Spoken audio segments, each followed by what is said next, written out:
एक बार भगवान भोलेनाथ था विष्णु भगवान में तो जब फुर्सत पौल अपनी काम धंधा से तो विष्णु भगवान कहला कि चला मृत्युलोक में चल जा आ वही जब मृत्युलोक का आनंद लेहल जाए।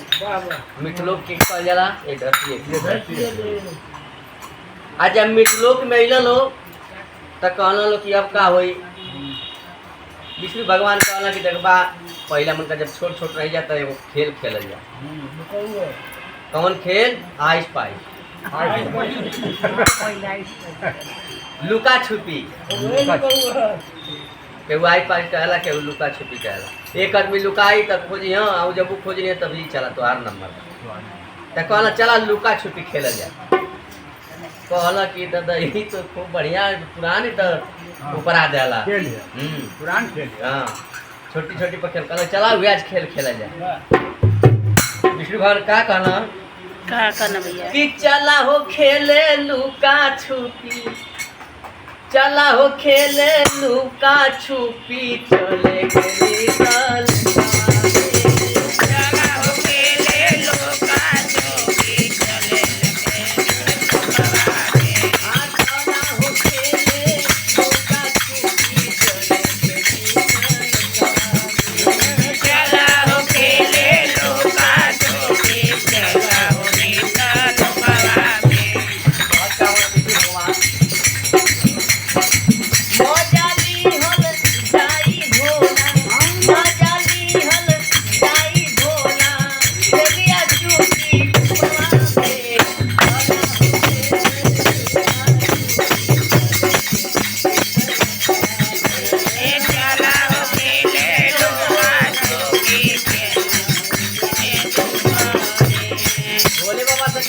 भगवान कि हम आँख मुँह पे जा लुका तू हम आँख बंद कर शरीर तू जा लुका हम पहले तो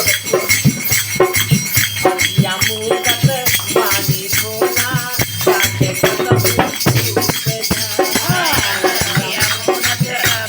धोना जाके हमारा अखिया खोले से पहले कसहु जाके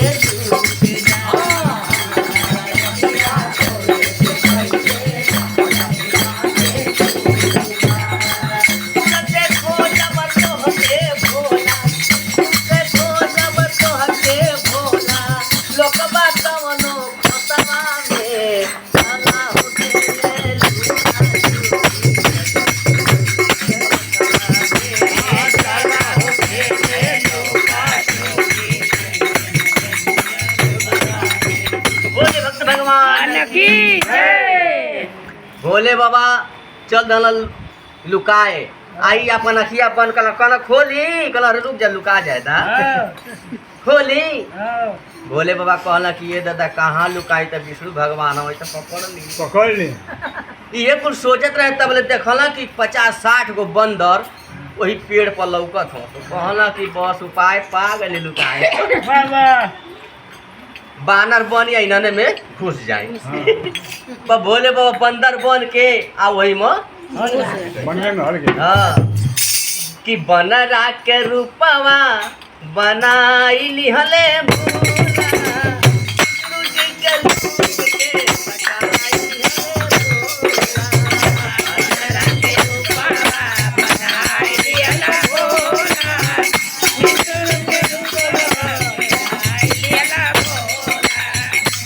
भगवान लगल खोजे आउ त बंदर बन गल मन में बाढ़ के चिन पावत ना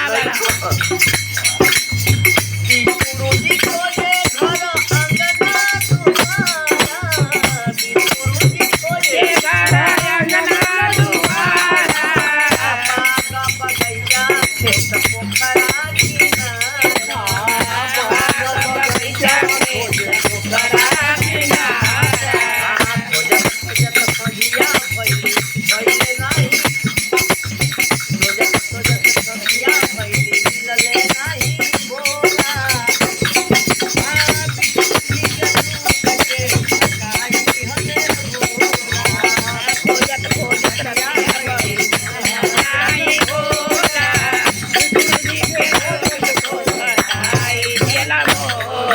भगवान की जय।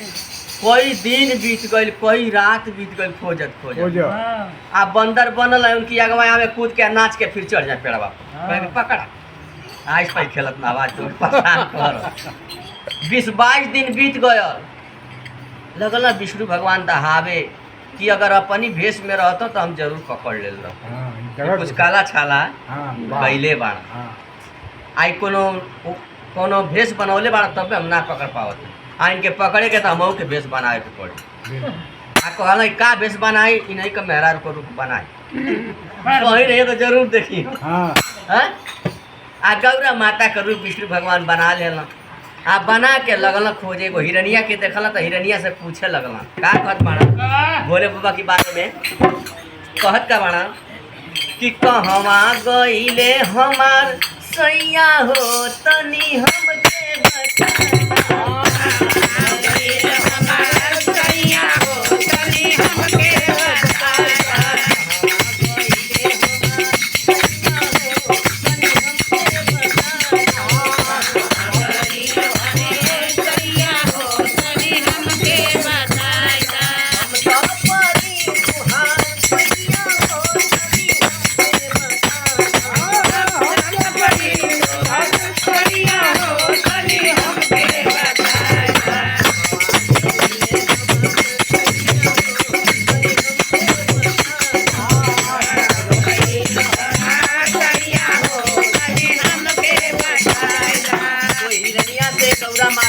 बाड़ी विष्णु भगवान गौरा माता के रूप बनौले बाड़ा हिरनिया से कहत का बाड़ा अंगना देखली तू घरवा में देखली अंगना देखली तू घरवा में देखली जाके बगिया बगीचा में देखली जाके बगिया बगीचा में देखली नहीं देखले कोनो ओरिया हो तनी हमके बता। नहीं देखले कोनो ओरिया हो तनी हमके बता।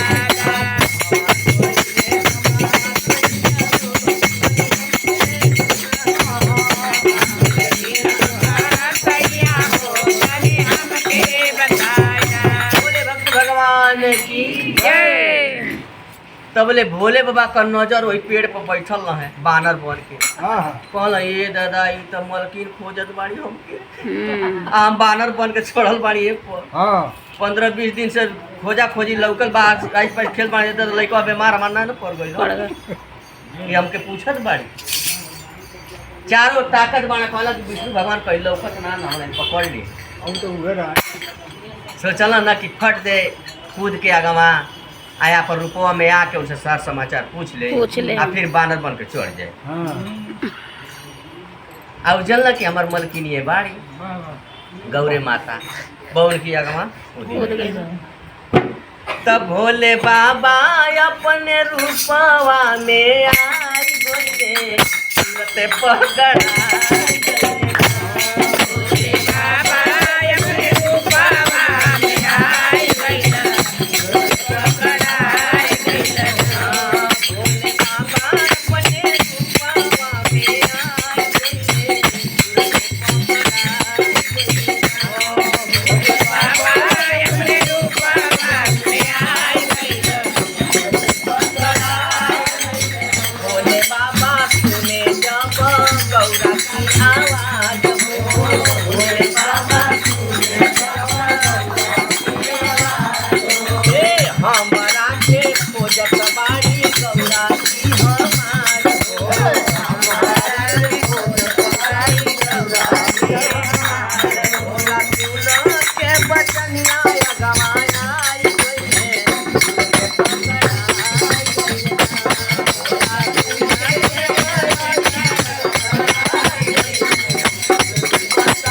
बोले श्री गुरु महाराज की जय। आज जब फट दे अपनी भेष पे बन के आ कहला कहो मलकिन का बात है कैसन तू जंगलवा में घूमत हो हमके पूछत हो तब ले फिर अपनी रूपवा में आके कहला भोले बाबा से कि पकड़ ले ली न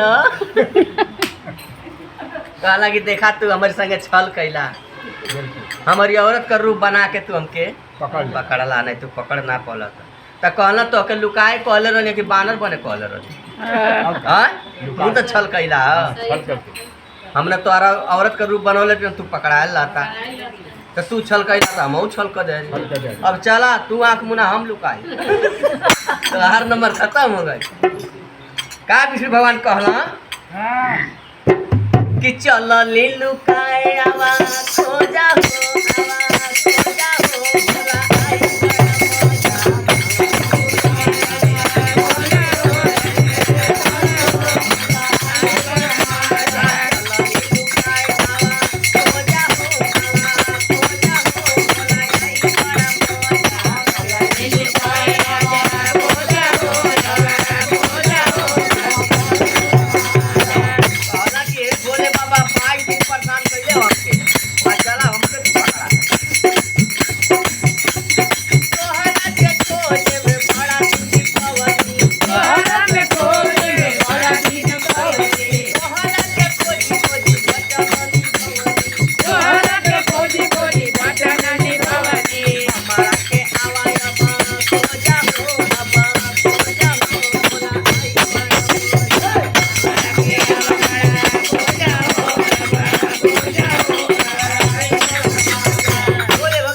भला आई ए दादा भोले बाबा अपन आँख बंद करना चला भाई लुका कहना 22 दिन तो अगर परेशान कैले कहना चला तो हमारो नंबर आई ना भाई।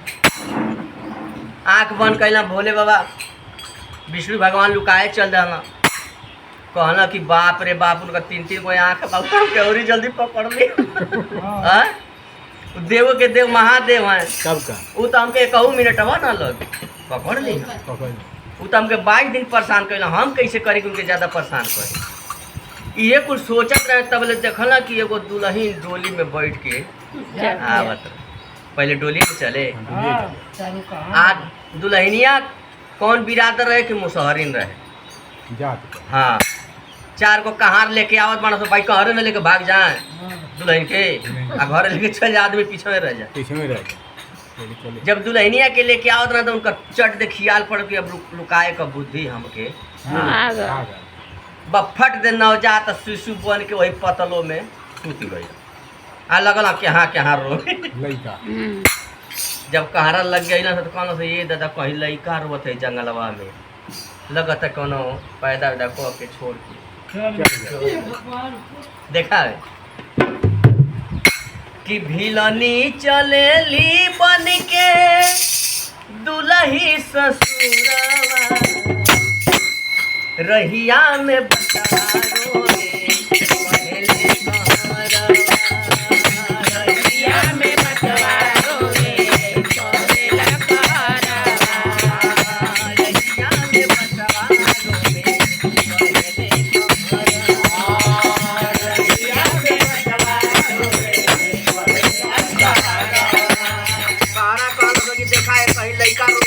दुल्हनिया सुन जल कल ये भैया लो टोलिया रुका लो देखा जा कहाँ हल कवा टोलिया रुक जावा दुल्ही करेली टोली रोका मोरे भैया दुल्ही करेली टोली रोका मोरे भैया बचवा के संगवा देखे चला मोरे भैया बचवा के संगवा देखे चला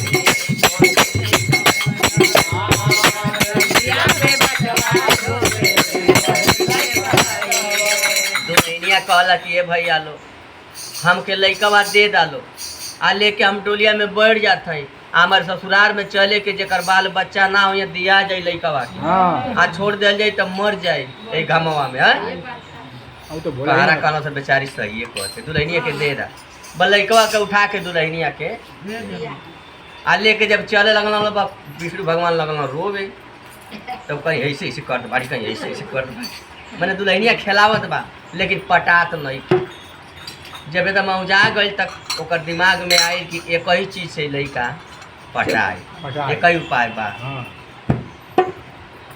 तब बचवा के लेके दुल्हन डोली चढ़ी गई बचवा के लेके दुल्हन डोली चढ़ आई रे। बचवा रोवेला कहे कहाँ फंस गई। बचवा कहेला कहाँ फंस गई। दुल्हनिया का कइला चुप करावे के घरौलिया सखनवा। चुप करावे के घरौलिया सखनवा। गइया में बचवा रोवे गैया में बचवा रोवे। लइकवा जब ना पटाए न त अपन स्थानवा धरौली विष्णु भगवान चुप हो गई। आ लगल चुटू चुटू पिया ओकर दूध चले लग।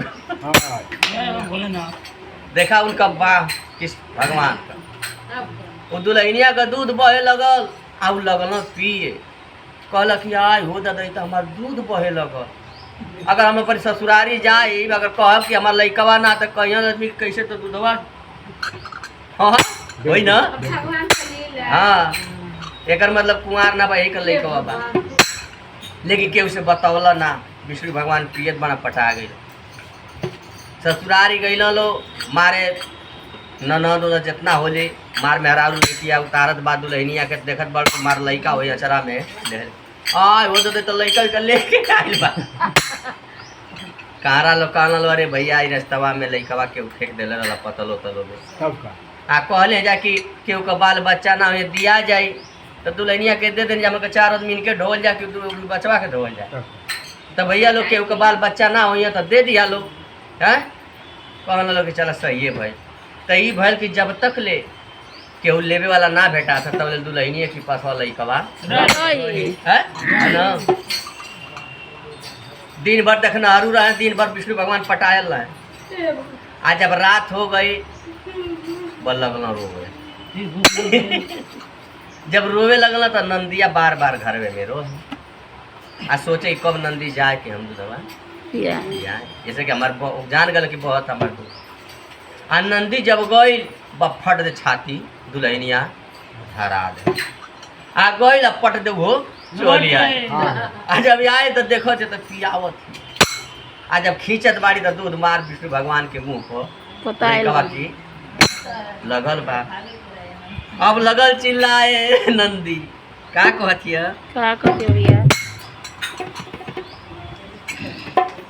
अरे दूधवा पियावत के देखली नजरिया हम देखलिए ये पियावत रहिए यही का लइकवा देखा लो दूध वही लइका के मुंह पर लगल बाटे लगल बा।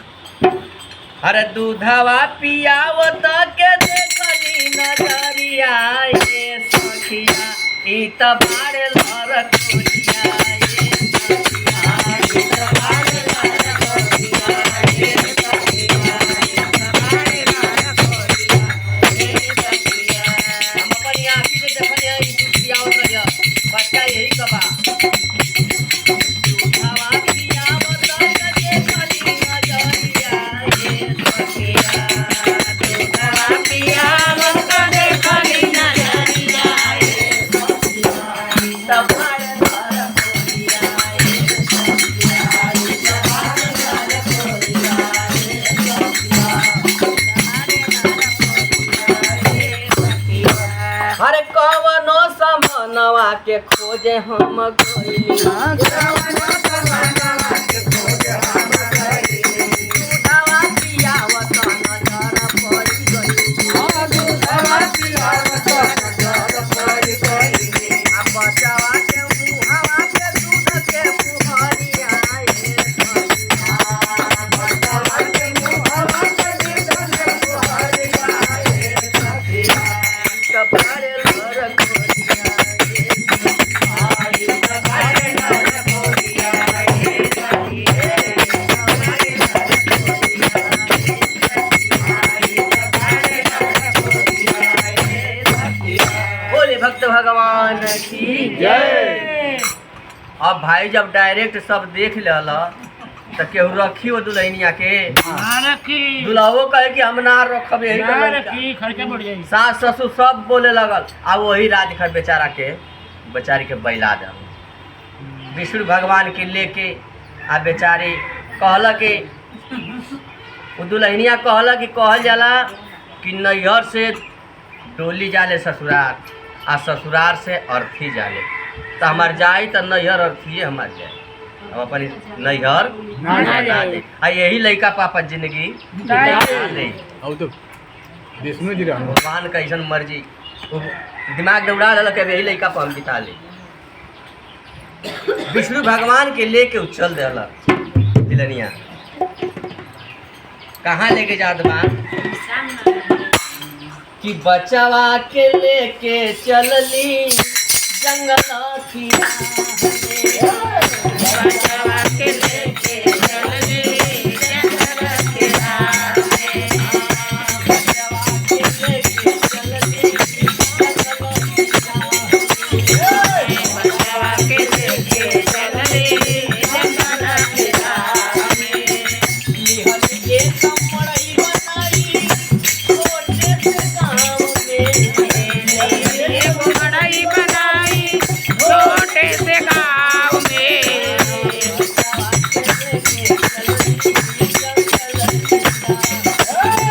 बचावा के लेके चलली जंगल के राह में।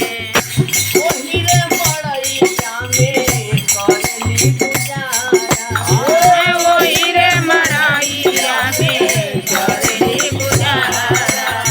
बचावा के पोसे कहे तू ही सहारा।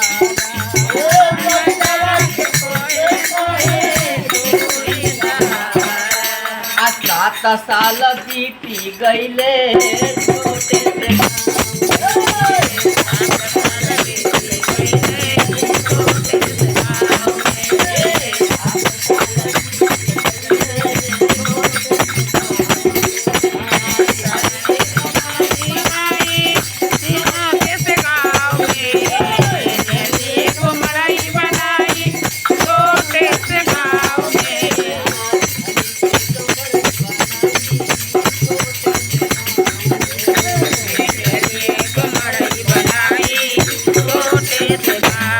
भगवान की जय।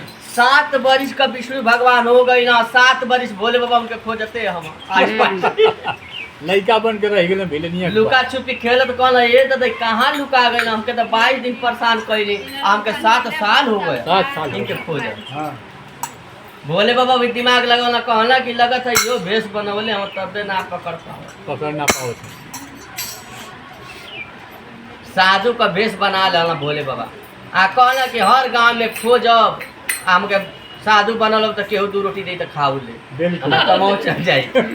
आ साधु संत रहे तो गाँव में घूमब तो केहू बोली ना है। हाँ आयाम आदमी 2 दिन घूम दे तो कही कि साला चोर हो ना ना बिल्कुल रेखी उखी लगत है कि लगावत है। हाँ आ साधु संत के केहू ना ना बोली। बोली। हाँ तो साधु बन के 7 साल में दिमाग दौड़ौना कि उहे बिरनिया वही दिन दुल्हन जब बन के जात रहे वही की लगत 3-5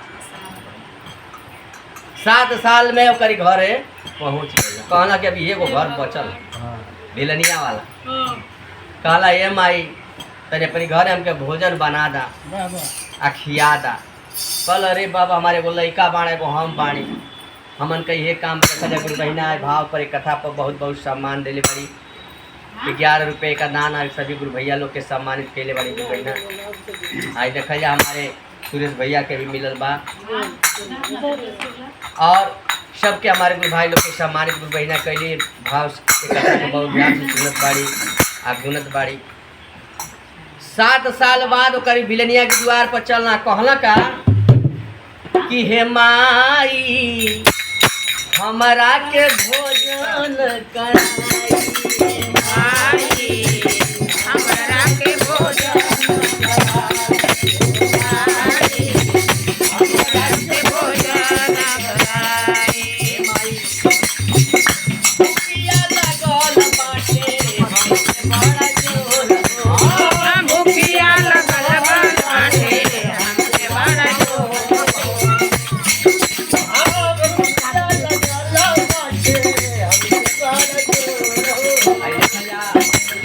बच्ची के द्वारा उनके माता श्री परिवार के बहना मान सम्मान देने वाली बड़ी माँ को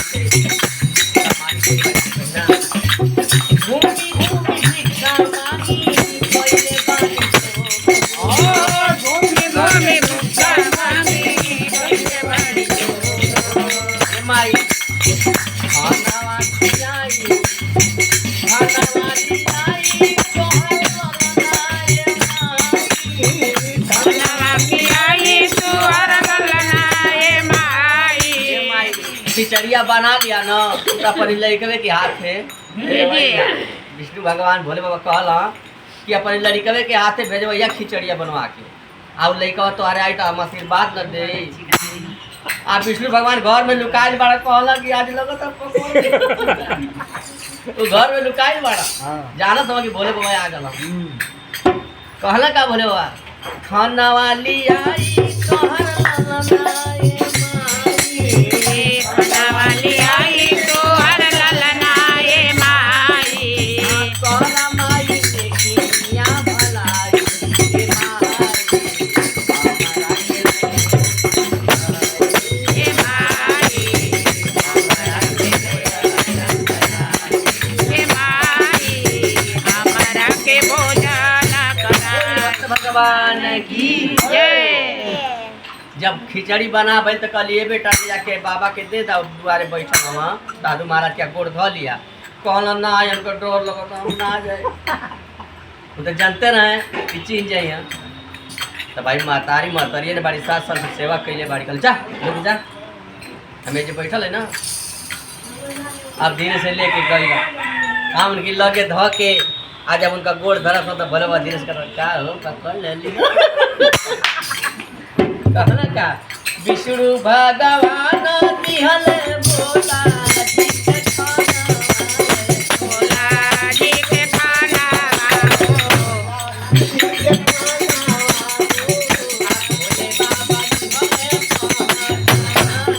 किया हो रमा हो बाबा लिया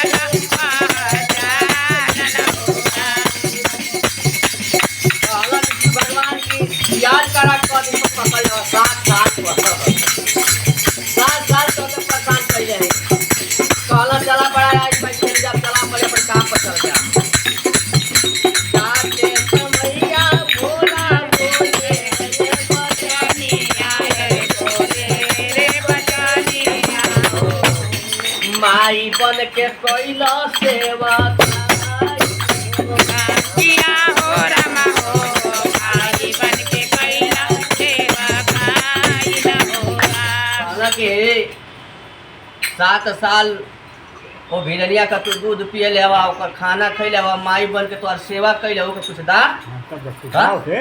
ओकर घरे सेवा कैले हवा तोर सेवा कैले अपन पति का सुख ना पावला अपन सास ससुर का सुख ना पावला अपन ससुराल का सुख ना पावला तो के लेके जिंदगी बितावलस तो के दा भिड़निया के हैं तू देवे ला पाड़ा भाई हाँ तब कहला कि हम जरूर दे विष्णु भगवान का कहला विष्णु भगवान कहे से अरे दिलनी से बचानिया हो माई करबू फिर से सेवा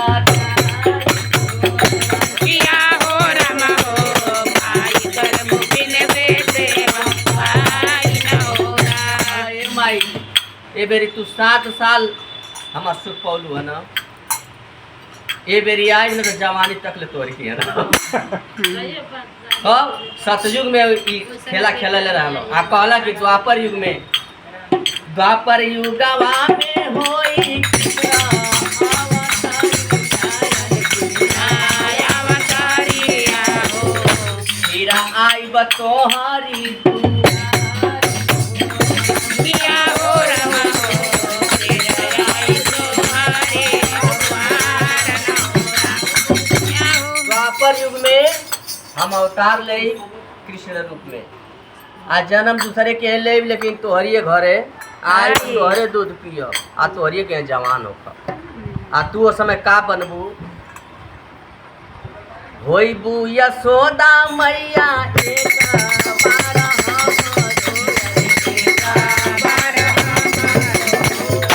फिर करबू माई सेवा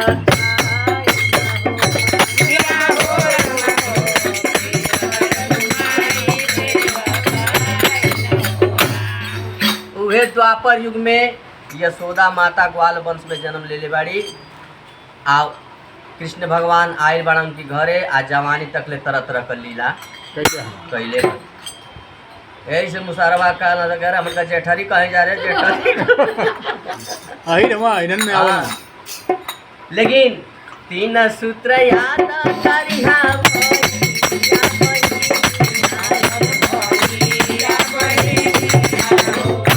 दुखवा मिट जाए